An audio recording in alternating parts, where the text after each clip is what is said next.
स्वागत है आप सभी का विद्या ज्ञान क्लासेस में। आज हम शुरू करने वाले हैं कक्षा 9वीं की हिंदी। आज के इस वीडियो में साखी नामक पाठ को पढ़ने वाले हैं, जिनके रचयिता हैं कबीरदास जी। बड़ी अच्छी बात कही गई है कि जो लोग अपने सपनों पर कार्य करते हैं वही लोग इतिहास बनाते हैं। इसी अच्छे बातों के साथ चलिए हम लोग आज की इस वीडियो को शुरू करते हैं। देखिए क्या कहा गया है। कह रहे हैं, सतगुरु हम सुरुइज करी, एक कहो प्रसंग, बरस्या बादल प्रेम का, भीज गया सब। इस पंक्ति में कबीरदास जी कह रहे हैं कि मेरे सत्य गुरु यानी सच्चे गुरु हमसे क्या हो गए, हमारी जो भक्ति और सेवा से इस प्रकार प्रसन्न होकर क्या कह रहे हैं, हमें एक ज्ञान की बात बता रहे हैं, जिसे सुनने के बाद ईश्वर के प्रति मेरा प्रेम भाव बहुत ज़्यादा बढ़ गया, और जिससे बढ़ने से एक प्रेम रूपी बादल से बरसात होती है, जिससे होने के बाद हमारे सभी अंग रोमांचित हो जाते हैं। ठीक है, तो चलिए अब इसमें देख लीजिए, थोड़ा इसका काव्यगत सौंदर्य भी देख लेते हैं। तो इसमें जो है आपका रस है, शांत रस है, और रूपक अलंकार है। रस जो है शांत है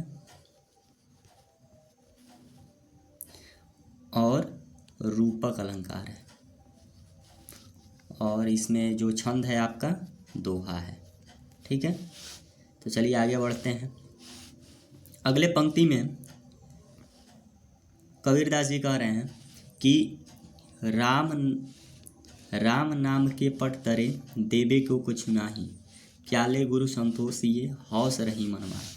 इसमें कह रहे हैं कि मेरे सतगुरु यानी जो मेरे सच्चे गुरु हैं, उन्होंने मुझे ईश्वर रूपी राम नाम को भजन करने के लिए बताया है, दिया है।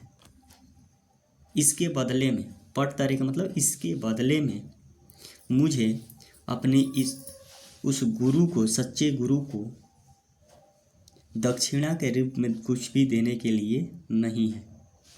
ऐसा संसार के ऐसे कोई भी वस्तु नहीं है जो मैं इस नाम, ईश्वर के राम नाम के बदले में उन्हें दे सकूं, जिससे उनको संतोष हो सके। यही बात मेरे मन में क्या हो रही है, बहुत हास रही है, मतलब हमारे मन में दुख उत्पन्न कर रही है। ठीक है, इसमें भी क्या है, रस जो है शांत रस है, छंद दोहा है, और अलंकार जो है रूपक अलंकार है। चलिए आप लोग को समझ में आया होगा, आगे बढ़ते हैं। आगे इसमें कबीरदास जी हमें अपने गुरु के बारे में, गुरु से मिले ज्ञान के बारे में बता रहे हैं। तो चलिए देखते हैं। कह रहे हैं कि ज्ञान प्रकाश्या गुरु मिल्या, सो जिन बिसरी जाए, जब गोविंद कृपा करी तब गुरु मिल गया। इसमें कह रहे हैं कि जब मुझे ज्ञान की प्राप्ति होगी, कबीरदास जी इसमें कह रहे हैं कि जब ज्ञान की प्राप्ति होती है, ज्ञान रूपी प्रकाश मिलता है, ठीक है, वो क्या, तो उससे हमारे गुरु भी मिलते हैं। जैसे जैसे दिन बीतता जाता है और जब भगवान की, ईश्वर की कृपा होती है, तो वही गुरु हमसे मिलने के लिए आते हैं।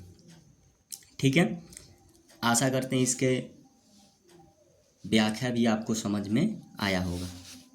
चलिए आगे देखते हैं।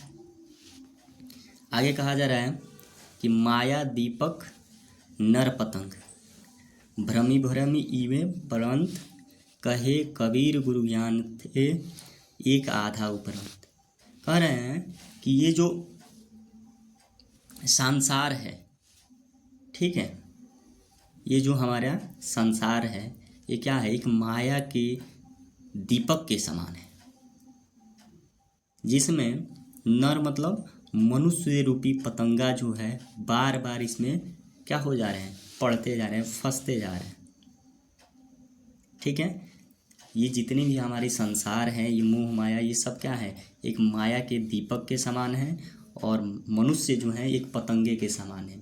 जिस प्रकार एक जितने भी कीट पतंगे होते हैं रोशनी देखने पर क्या करते हैं, जब भी कोई उजला रोशनी देखते हैं, कैसे भी रोशनी देखते हैं, तो उसको पता नहीं उससे क्या लगाव रहता है कि बार बार वो उसके पास जाने का प्रयास करता है और जैसे ही उसके पास जाता है वो क्या हो जाता है, उसमें जलकर अपने जीवन लीला को समाप्त कर देता है। उसी प्रकार से ये जो हमारे मनुष्य हैं वो भी पतंगे के समान होते हैं और इस सांसारिक माया रूपी दीपक में अपने को क्या कर रहे हैं, बार बार घूम घूम कर इसी में आकर पड़ते जा रहे हैं। ठीक है, और कहे कबीर गुरु ज्ञान थे एक आधा ग्रंथ। अगर कोई व्यक्ति क्या कर रहा है कि उनको ज्ञान की प्राप्ति हो जा रहा है कि ये क्या है, इस माया से, माया रूपी दीपक से हमें दूर रहना है। ठीक है, तो उसको ज्ञान के प्राप्ति होने के बाद बहुत ही कम ही व्यक्ति होते हैं जो इस माया रूपी दीपक से बच पाते हैं। ठीक है, तो समझ में आया होगा। आगे बढ़ते हैं। आगे कह रहा है कि भक्ति भजन हरि नाम है, दूजा दुख अपार, मनसा वाचा कर्मणा कबीर सुमिरण सार।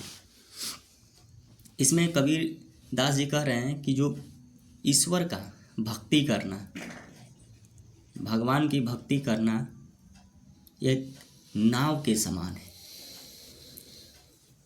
ये जो हमारी माया रूपी संसार है, माया रूपी समुंदर है, उसमें भगवान यानी ईश्वर की भक्ति करना जो है एक नाव के समान है। इस संसार के पूरे दुख को, अपार दुख, जितने भी दुख रूपी संसार में क्या है, दुख हैं, इस भक्ति रूपी नाव से हम लोग दुख रूपी सागर को पार कर जाते हैं। ठीक है, और भक्ति भी कैसे होना चाहिए, भक्ति भी कई प्रकार से होते हैं। भक्ति एक ऐसा होता है कि बस एक नाम की भक्ति होती है कि बस सुबह उठे और क्या किए, बढ़िया नहा धुल कर और अगरबत्ती जला लिए, तो और मन में क्या है कि मन में है कि दूसरे से पैसा झींटना है, ये सब चीज़ करना है, तो ये चीज़ भक्ति नहीं होता है। भक्ति का मतलब होता है कि अपने हृदय से करें, हृदय से भगवान को अगर सुबह में याद किया जाए तो दिखावे करने की कोई ज़रूरत नहीं होता है। और ये भक्ति जो होता है मन से होना चाहिए, वचन से होना चाहिए और अपने कर्मों से होना चाहिए। यही भक्ति, यही जो है मन वचन और कर्म जो हैं, जिसके वजह से हम लोग क्या कर सकते हैं, ईश्वर के सुमिरण कर सकते हैं। सुमिरण मतलब याद कर सकते हैं, यही उनको याद करने का सबसे बड़ा सार है। समझ में आया होगा। फिर मिलते हैं आपसे अगले वीडियो में, तब तक के लिए धन्यवाद।